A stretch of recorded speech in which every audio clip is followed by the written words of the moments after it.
Monsieur Uribailo.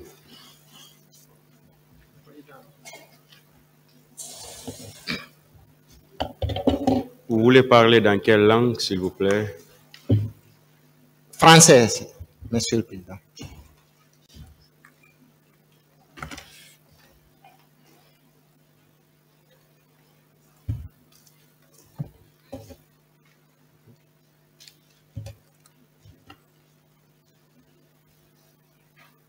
Est-ce que vous êtes prêt?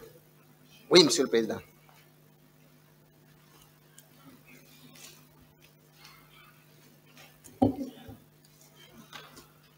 Quel est votre nom, s'il vous plaît? Je me nomme Uribailo Ba. Vous avez quel âge? Je suis né en 1970. Où? À Pita. Quelle est votre profession? Je suis avocat, Monsieur le Président. Où vous êtes domicilié? Actuellement à Tombolia, commune de Matoto.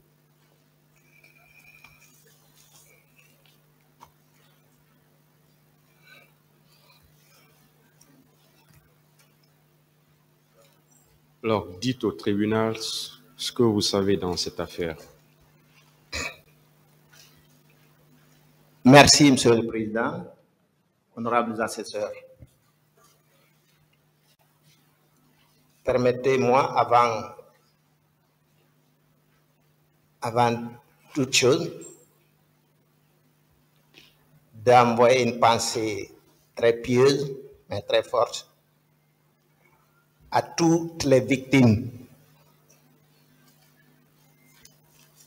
aux morts, aux disparus, aux femmes violées, aux personnes battues. Bref, même à toutes les personnes, même n'ayant pas été, ayant eu une petite blessure, mais qui ont tout simplement été tellement impressionnées par la violence des massacres.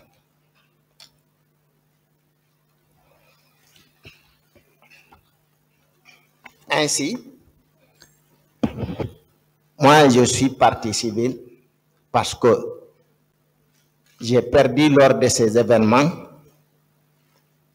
mon petit frère bien-aimé qui s'appelait Elijah Sanba.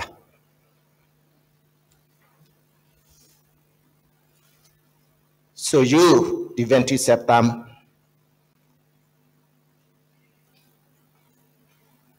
il est sorti, mais ce n'était pas dans l'intention d'aller au stade. En fait, il avait un programme avec un de ses amis pour aller assister à un baptême dans la belle famille de ce dernier. Donc, il est sorti l'attendre au bord de la route. Mais il a été emporté par la vague des mouvements, la foule des manifestants. Il l'a suivi. Il l'a suivi sans même savoir comment il est arrivé au stade. Mais permettez-moi auparavant de parler la veille. C'était une habitude pour lui. Moi, j'habitais en ce moment Kaloum, le quartier sans fil précisément. Lui il habitait Hamdallah. Donc, tous les week-ends, les vendredis, il descendait chez moi entre 17h et 18h, où il restait jusqu'à 22h avant de rejoindre chez lui, Hamdallah. Mais ce jour-là, cela n'a pas pu avoir lieu parce que il avait un programme, bon, il y avait un mariage d'un de ses amis où il est allé assister. Puis le dimanche, il n'a pas pu venir aussi parce que il me disait qu'il devait se préparer pour le lundi, là, comment on appelle ça, pour accompagner son ami au baptême. Donc, ce jour du 28 septembre, aux environs de 9 h, en tout cas très tôt dans la matinée, c'est moi qui l'ai appelé parce que je savais qu'il y avait ces manifestations. Il n'a pas l'habitude d'aller dans les manifestations. Donc, je l'ai appelé pour connaître sa position. Il m'a dit qu'il était là dans l'attente de son petit frère et de son ami, mais la foule, quand la foule est arrivée à son niveau, vraiment, il l'a suivi. Donc, il est en route pour le stade. Donc, son programme de baptême a été avorté là. Donc, une fois au stade, c'est moi qui l'ai appelé. Je lui ai dit, où est-ce que vous êtes? Où en es-tu? Excusez-moi, est-ce que vos lunettes là sont des lunettes pharmaceutiques? Non, ça, c'est pas pharmaceutique. Mais ça me permet, à cause de la lumière qui me gêne. Je porte les pharmaceutiques pour lire simplement. D'accord. Voilà. Parce que là, si voilà, on voulait voir vos yeux. J'ai pas compris. On voulait voir vos yeux. Ah. Voilà. Si vous pouvez les enlever, si vous pouvez parler comme ça. Ok, c'est seulement la lumière qui me gêne. Ça, vous ne pouvez pas? Non, je peux aller. Si ça me fait mal, je vais porter. D'accord. Alors, il m'a dit qu'il est aux alentours de l'esplanade. Il y avait une foule énorme, qu'ils sont là, mais qu'il y a aussi les gendarmes qui sont là. Donc, qu'ils se regardaient en face. Et puis, un autre instant, c'est lui qui m'appelle pour me dire que la pluie, il y a eu la pluie. Les gendarmes ont lancé les gaz, mais il y a eu la pluie. Donc, ça a permis que les gens se dispersent à cause de la pluie. Les gens sont rentrés dans les quartiers de l'Andrea et de Dixine. Mais c'était une pluie qui n'a pas duré. Une forte pluie, mais qui n'a pas duré.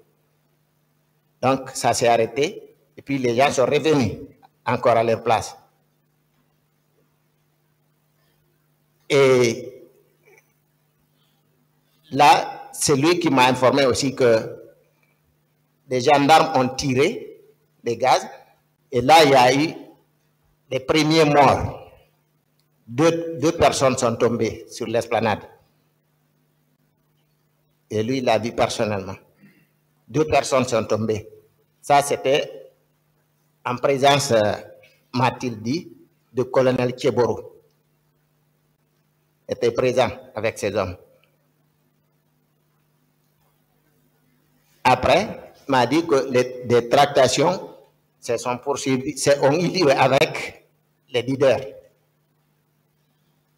Suite à quoi, les leaders, les manifestants et le groupe de gendarmes qui étaient là sont tous dirigés vers le portail du stade. Puis, on a ouvert, ils sont rentrés tranquillement, sans problème. Après un certain moment, c'est moi qui l'appelle, là il était maintenant à l'intérieur, m'a dit que tout se passait bien. Il n'y avait rien, c'est des discours. J'entendais en fond sonore des discours. Puis j'ai coupé. Mais à chaque fois, chaque 5-10 minutes, on s'appelle. Soit c'est lui qui m'appelle, ou bien c'est moi qui le rappelle. Donc, vers les 11 heures, enfin, en tout cas vers midi comme ça, midi moins, C'est moi qui l'ai appelé. Il m'a dit, ils sont rentrés. Ils sont rentrés. Les Béréroux sont rentrés. Ils tirent. Et j'entendais au téléphone les crépitements des balles. J'entendais les cris des gens qui cherchaient à fuir. J'entendais son essoufflement. Parce qu'il courait aussi. Je lui ai demandé de tout faire pour essayer de sauver sa peau. Il m'a dit, c'est ce que je suis en train de faire. J'ai dit, alors ne raccroche pas là, maintenant. Je veux qu'on garde le contact. Il m'a dit, d'accord, frère. Il est resté accroupi, j'entendais son allaitement. Puis, d'un coup, je ne sais pas si c'est le téléphone qui est tombé ou quoi, mais le téléphone marchait, mais lui, je ne l'entendais plus.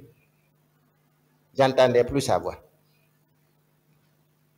Mais le téléphone était toujours là, j'entendais les mouvements, j'entendais les bruits de pas, j'entendais les crépitements. Mais lui ne répondait plus. Alors là, ça m'a inquiété. Puis quelqu'un, je ne sais pas si c'est quelqu'un qui a pris le téléphone et puis il l'a coupé. Depuis cet instant, je n'ai plus de contact avec lui.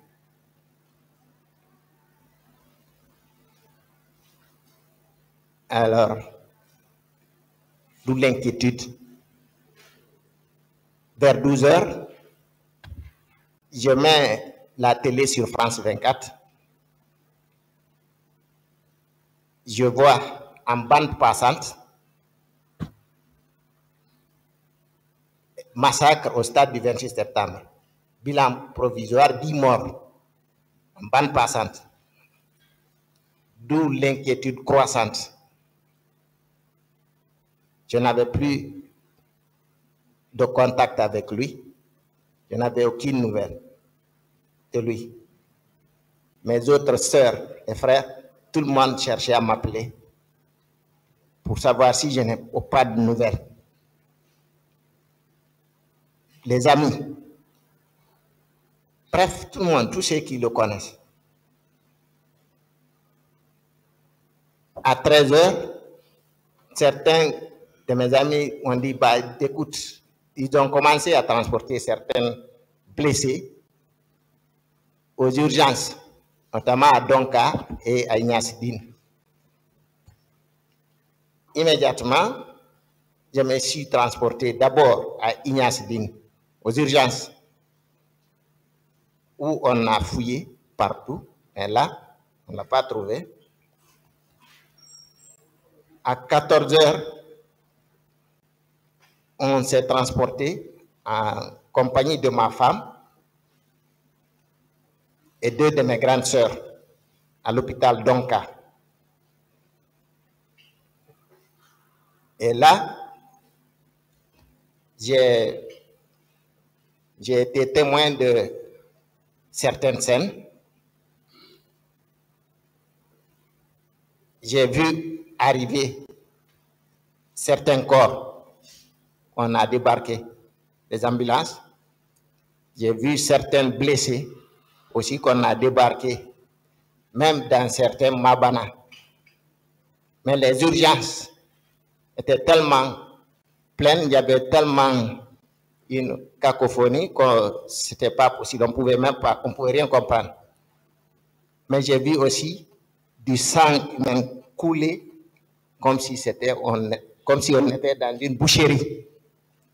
Du sang qui coulait et qui suintait, qui descendait les marches. On a fouillé là, aux urgences là. On ne l'a pas retrouvé. Mais quelqu'un nous avait dit que quelqu'un qui lui ressemblait était en service de traumatologie à Donka. Ma femme et l'une de mes grandes sœurs sont montées. Mais malheureusement, ce n'était pas la personne, ce n'était pas lui.